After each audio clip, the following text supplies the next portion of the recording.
Drama na naman tayo. Anak scene. Okay. Nabibitin kayo eh. Kayo ang ina, ako ang anak.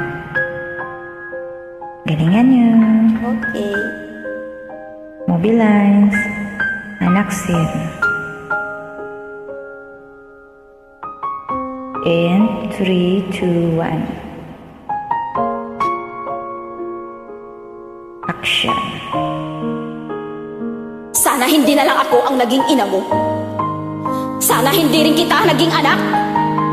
Ngayon, kung iniisip mo na hindi mo ako pinili bilang ina mo, sana maisip mo rin na hindi itong buhay na pinili ko para sa inyong mga anak ko.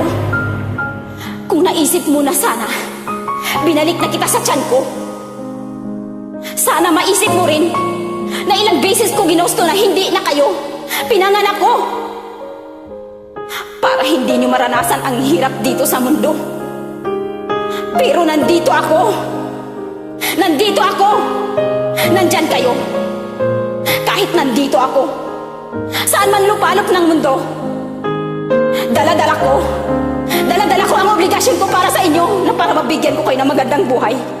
Dahil mga magulang niyo ako. Hindi ko naiintindihan.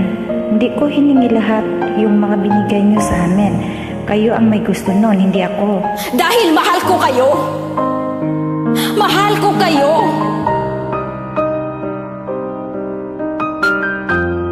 Ngayon, sabihin mo sa akin, sinabi mo ba hindi kita naintindihan?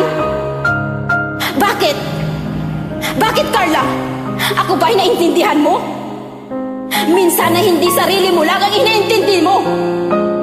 Sana, kahit minsan, bigyan mo rin ako ng halaga.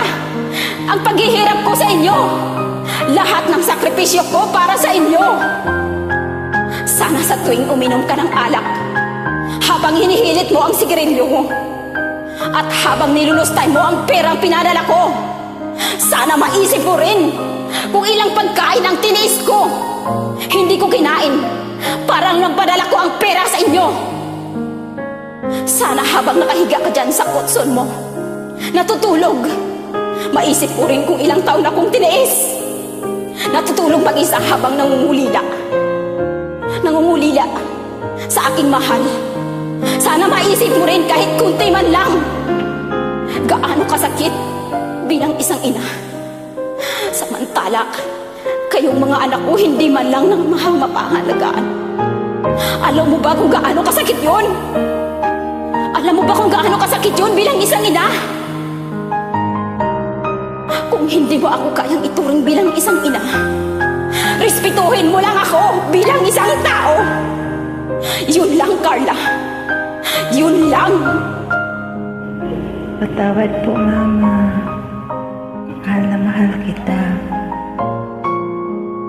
Kat, yan lang. Hindi kayo nabitin.